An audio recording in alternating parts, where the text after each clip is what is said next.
Byambasuren Dava est née en 1971 à Ulan-Bator, la capitale de la Mongolie.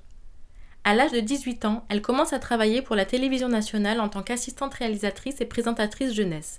En parallèle, elle suit des cours de droit international, puis se lance dans des études de cinéma à l'Université des Arts d'Ulan-Bator. À 28 ans, elle intègre la prestigieuse école de cinéma de Munich dans la section documentaire. En 2003, son film de fin d'études, L'histoire du chameau qui pleure, est un immense succès. Son second long métrage en 2005, Le chien jaune de Mongolie, est également salué par de nombreuses récompenses. En 2009, avec Les 2 chevaux de Gengis Khan, elle finit de s'imposer dans le monde du cinéma comme l'ambassadrice de la culture et des modes de vie traditionnels mongols. Cette vocation se poursuit en 2019 avec Les racines du monde.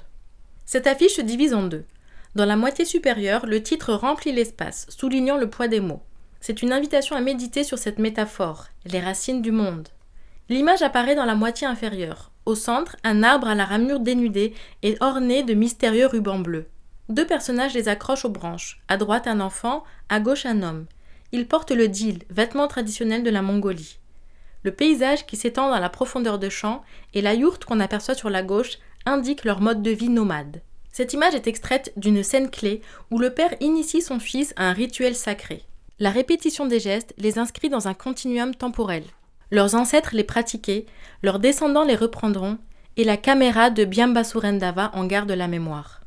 Ce film raconte l'histoire du petit Amra, qui suite au décès de son père dans un accident tragique, reprendra le flambeau pour la défense de leur mode de vie pastoral et le respect de la nature. C'est un sentiment personnel de révolte qui a poussé la réalisatrice à consacrer ce film à l'exploitation intensive de la steppe par les compagnies minières, dont les activités causent de graves dommages à l'écosystème de la région. Le scénario s'inspire d'une légende mongole, les veines du monde, selon laquelle, lorsque le dernier gisement d'or sera épuisé, le monde tombera en poussière. Pour traduire cette légende, la réalisatrice a choisi le chant harmonique traditionnel né de l'imitation des sons d'oiseaux. Pour ce faire, elle a sollicité le chaman et compositeur Lgagvasuren pour écrire et composer la chanson Les Rivières d'Or, qui est interprétée par le personnage principal. L'équipe technique rassemble des talents internationaux. Sur le scénario, la néerlandaise Jiska Rickels. À la caméra, le chef opérateur Talal Khouri. Pour la musique, les compositeurs allemands John Gutler et Jan Misser. Les personnages sont interprétés par des acteurs et actrices, mais le tournage s'est fait en décor naturel dans l'une des plus vastes zones d'extraction d'or de la Mongolie. Le sujet du film était gardé secret pour éviter les sabotages. Ce film est un hommage vibrant à la région du Talnutag, les vastes plaines de la steppe, à la fois terre natale, horizon de nomadisme et berceau spirituel du peuple mongol. Le choix du format cinémascope permet une mise en scène horizontale où se superposent prairies, collines, vallées et montagnes lointaines. Cette composition en strates accentue la profondeur de champ et donne à ressentir le caractère infini et majestueux de l'espace. Durant cette séance, nous vous invitons à garder en tête une question de cinéma.